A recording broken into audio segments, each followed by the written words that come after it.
Hey guys, welcome to FM Driving School. You're with me, your fully qualified driving instructor FM. And in today's video, just like our previous videos, we're going to show you how you can impress your driving examiner and how hopefully you can pass your driving test first time. So let's go through some of the clips we're going to show you here and let's see how you should be driving in your driving test. Before we start guys, don't forget to like, share and subscribe. Subscribe for all the latest videos. It's only a button but makes a big difference to our channel. So if you've been taking driving lessons or you're about to take driving lessons or you just want an idea how to impress that driving examiner, what differentiates you, an experienced driver, someone ready to pass and someone who's a beginner. If you're taking driving lessons with a fully qualified driving instructor, such as myself, we'll be pointing out to our students, guys, make sure you look far ahead, look far, see what's happening and then plan accordingly.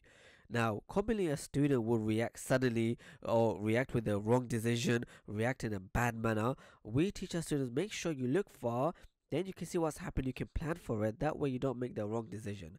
Let's replay this clip again. So if you spotted it, well done. If you haven't, we're going to show you exactly what I mean by planning ahead.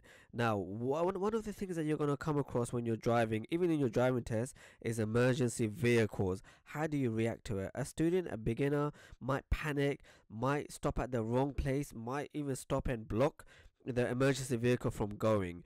So we're going to show you exactly how to react. So there's the ambulance. We can see the flashing amber. The first thing you should be doing is checking your mirrors and planning where you can stop or where can the ambulance go for it to be safe. Let me just pause it.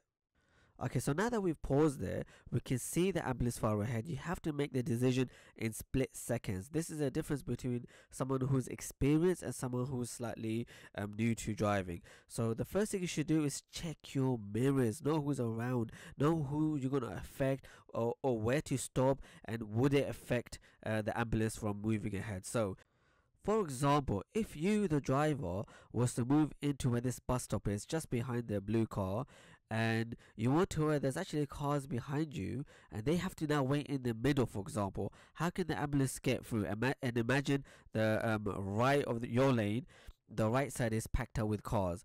So how can the ambulance get through if there's cars behind you? That's why if you check your mirrors, maybe you decide, okay, let me move a bit further ahead so the cars behind can also move out the way to the left. That's one of the first things or one of the reasons why we have to check the mirrors first. Then afterwards, you have to assess what's happening on the road as well. What's the best course of action? So in this situation, we got a lot of space on the left and the ambulance has got a lot of space on his left or our right. Now, as we're driving, depending on our speed, we could now, this is what a slightly inexperienced driver would do. They would move to the left and stop the car. The better, of course, in this situation was, because the ambulance is fairly close to us, we could slow down, roll into the left lane or left side, and then roll through, let the ambulance go through, and then roll back out, checking your right mirror, as we did in this situation. An examiner will be really happy with this decision because they don't want you to stop unnecessarily. The more you stop and make basic decisions or basic answers, the more they will realize, okay, this guy's slightly inexperienced. Not to say it would have been wrong to have stopped, but an experienced driver would judge the speed and the distance and decide, let me just slow down a bit, let me move to the side without stopping so that we can be progressive. So as you can see watching the example, it might seem quite easy. The learner driver just moved out the way, ambulance went through. Simple example, but if you break it down theoretically, now you understand why an examiner will be happy with the decision made. Because a student, as an instructor with so many years of experience, we've seen, even the examiners, they've seen students make incorrect decisions, rash decisions, sudden decisions, and it turns out to be the incorrect one. Now let's look at this example here, driving ahead, looking far, and look, it's grey, it's dull, we can't see much. Look what the student does. How did they spot that pedestrian on the right? How? It was very difficult to see them. Let's rewind it back and show you exactly how the student should be thinking when they approach the pedestrian crossing. So if you look at this road, same road again, you'll notice we actually went through another zebra crossing before the one with the pedestrians. Okay, now, so one way to realize there's a zebra crossing is by the flashing beacon. There you have it, there's a flashing beacon, that's an indication it's a zebra crossing nearby. As soon as you see it, you should be checking your mirrors, and if you're fairly fast, maybe slow down slightly and scan thoroughly. And here we go, here's a zebra crossing again. There's a flashing beacon. Slow down a bit, scan, scan, scan, and then you'll see it, and then look, the student made the decision to slow down. So the key is the flashing beacon is an indication that there's a zebra crossing. Check your mirrors. If you're fairly fast, maybe release the gas and scan thoroughly. That's the main way of you recognizing that there's gonna be a hazard by those flashing beacons. And correctly, my student then was able to react. And look what happens as soon as we get around to the next road. So we paused it here again. Another zebra crossing, flashing beacons as we discussed previously.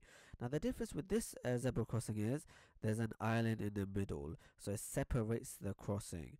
In this situation, one thing you guys need to understand is if there's an island in the middle, it separates the crossing, therefore it's two separate crossings.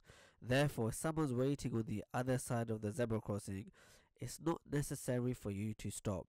Because it's quite small, had you stopped, it's not such a big deal as long as you didn't stop suddenly. That's one thing you have to understand. There's no need to stop suddenly because you're allowed to go if the pedestrian is on the other side of the zebra crossing, where the zebra crossing is separated by the island. Okay, watch this clip now. Let's see what you guys would do. Tell me the procedures, tell me the steps that you would do in your driving test. Let's go through it together. We got a cyclist we're thinking of, 20 miles an hour zone, checking our mirrors, thinking about overtaking. Look far, tell me what you guys can see.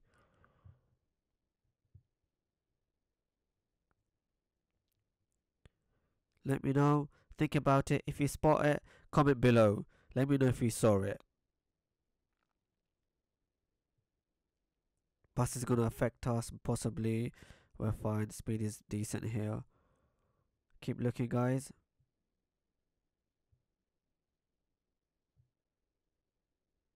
Cars pulling out, yes. Can you see it?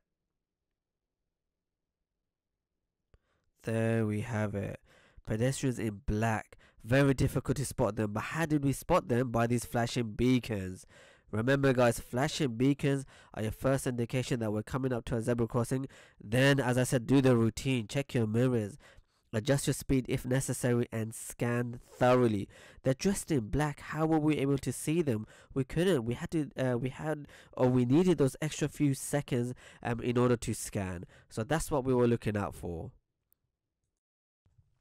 So if I replay it back, look, we can see far ahead the flashing beacons already. Can you see it? So at this point we should be scanning thoroughly. That would have given us those few extra seconds that we needed to spot these two pedestrians who are dressed in black. Very difficult to see, but the point was look far ahead. Anyway guys, that was a quick example, a few examples of how to pass your test, how to impress that driving examiners. If you guys enjoyed that or you find it informative, don't forget to like, share and subscribe. Thank you for watching. Take care.